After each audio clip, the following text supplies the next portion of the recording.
Once upon a time, a successful American actress fell in love with a prince. Meghan Markle, known for her role in the TV series Suits, captured the heart of Prince Harry, the younger son of Princess Diana and Prince Charles. Their love story seemed like a dream come true, a real-life fairy tale unfolding before our eyes. The world watched, captivated by this modern fairy tale.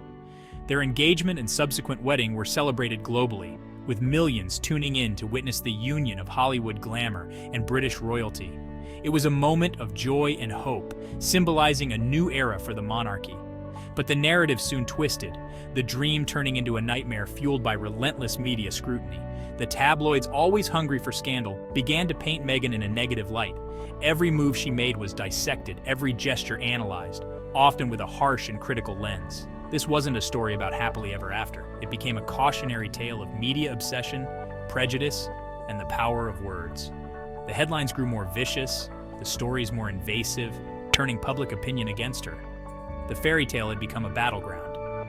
This is the story of Duchess Meghan's tumultuous relationship with the British tabloid press, particularly the Daily Mail, and how it reflects larger societal issues of racism, sexism, and the often toxic nature of celebrity culture. The relentless attacks were not just about her actions, but also about who she was, a biracial woman breaking into an institution steeped in tradition. We will delve into the specifics of the media's treatment of Meghan, comparing it to the experiences of other American women who married into royalty. Grace Kelly and Wallis Simpson faced their own challenges, but Meghan's story is unique in its intensity and the modern media landscape's role in shaping it. We will unveil the double standards, the hidden biases, and the human cost of sensationalized journalism. The scrutiny Meghan faced was not just about her actions, but also about her identity, revealing deep-seated prejudices within society and the media. This is not just about one woman's struggle. It's about holding a mirror to society and asking ourselves, what role do we play in perpetuating these harmful narratives? How do our consumption habits and our silence contribute to the cycle of negativity and exploitation? It's time to rewrite the narrative, to choose empathy over exploitation, and to demand better from the media that claims to shape our world. We must advocate for a media landscape that respects privacy, celebrates diversity, and promotes truth over sensationalism. Only then can we hope to see a change in how stories are told and lives are impacted. The Daily Mail, a British tabloid with a history as colorful as its headlines, has long been criticized for its sensationalized reporting and questionable ethics. Over the years, it has built a reputation for pushing the boundaries of responsible journalism, often prioritizing sensationalism over truth. Their coverage of Meghan Markle has been particularly egregious, often crossing the line into blatant harassment and character assassination. The relentless scrutiny and negative portrayal have raised serious concerns about the ethics of their journalism. From the moment her relationship with Prince Harry became public, the Mail seemed determined to paint her in a negative light. Every aspect of her life was dissected and criticized, from her fashion choices to her personal relationships. Her biracial heritage, her American upbringing, her successful acting career, all became fodder for their relentless attacks. The Mail's coverage often seemed to focus on these aspects, using them to fuel a narrative that was both prejudiced and damaging.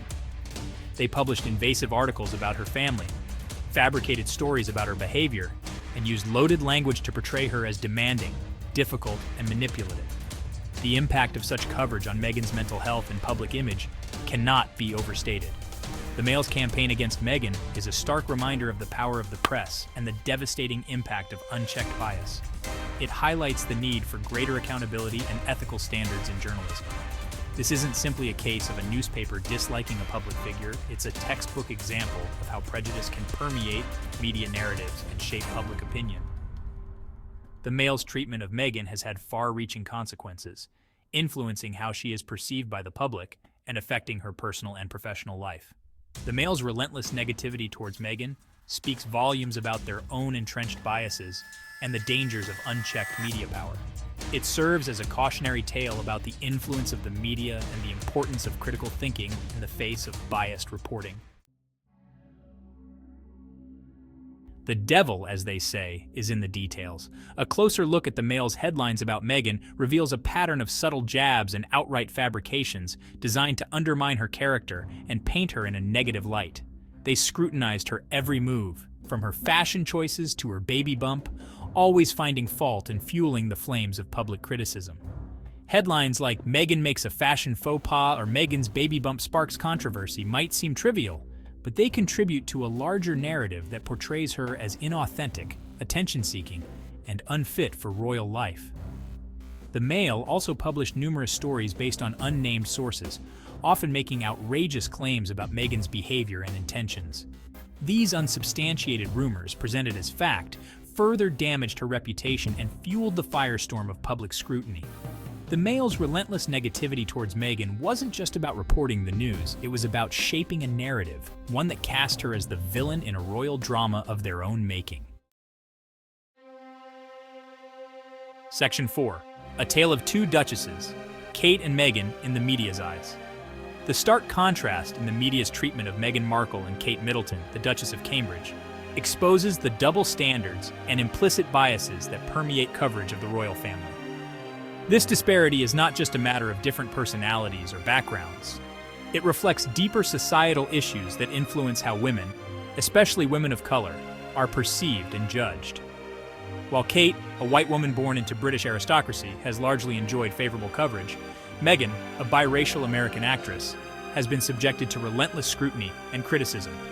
The media's portrayal of these two women often highlights the stark differences in their treatment, which can be traced back to underlying racial and cultural biases. The same actions have been interpreted differently, the same outfits praised on one and condemned on the other. This double standard is evident in numerous instances, from their fashion choices to their public behavior. When Kate cradled her baby bump, it was seen as a sign of maternal warmth, a natural and endearing gesture that showcased her nurturing side. When Meghan did the same, she was accused of vanity and attention-seeking. The media's harsh criticism of Meghan's actions often seemed unwarranted and overly harsh, reflecting a bias that goes beyond mere celebrity gossip. Kate's fashion choices were lauded as elegant and timeless. Her style was celebrated as a modern yet respectful nod to royal tradition. Meghan's were dissected for being too modern or ironically too similar to Kate's. Her fashion sense was often unfairly scrutinized, with critics quick to point out any perceived missteps or deviations from royal norms. This disparity in treatment isn't coincidental. It reveals the unconscious biases that shape our perceptions of women, particularly women of color. The media's differing portrayals of Kate and Meghan highlight the broader societal issues of race, class, and gender that continue to influence public opinion. The media's contrasting portrayals of Kate and Meghan serve as a stark reminder of the work we still need to do to dismantle these harmful stereotypes. By recognizing and addressing these biases, we can move towards a more equitable and just society where all women are judged by the same standards, regardless of their background or ethnicity. Section 5. Beyond the Palace Walls, Grace Kelly and Queen Noor's experiences. Meghan's experience is not unique. Other American women who married into royalty, like Grace Kelly and Queen Noor, also faced challenges and scrutiny from the media. Grace Kelly, the Hollywood star who became Princess of Monaco, was hounded by paparazzi throughout her life. Her every move was documented, her privacy constantly invaded. Queen Noor of Jordan, born Lisa Halaby in the United States, also faced intense scrutiny after marrying King Hussein. Her Western upbringing and modern views were often at odds with traditional expectations. While the specifics of their experiences differ from Meghan's, there are striking parallels in the challenges they faced as American women navigating the complexities of royal life in the public eye.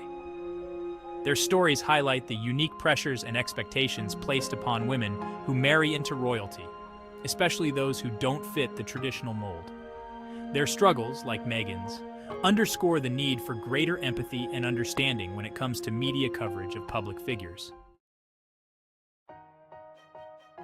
Section 6. The American Factor, a different breed of royalty. Is there a sense in which American women are held to different standards when they marry into royalty? Perhaps it's their perceived independence, their outspoken nature, or simply their outsider status that ruffles feathers. American culture, with its emphasis on individualism and self-expression, stands in contrast to the more reserved traditions of European monarchies. This cultural clash often plays out in the media, with American princesses often portrayed as too modern, too opinionated, or too eager to break with tradition. Meghan, with her successful acting career, her outspoken nature on social issues, and her biracial heritage, challenged the traditional image of a British royal. This, coupled with her Americanness, seemed to make her an easy target for a media obsessed with maintaining the status quo.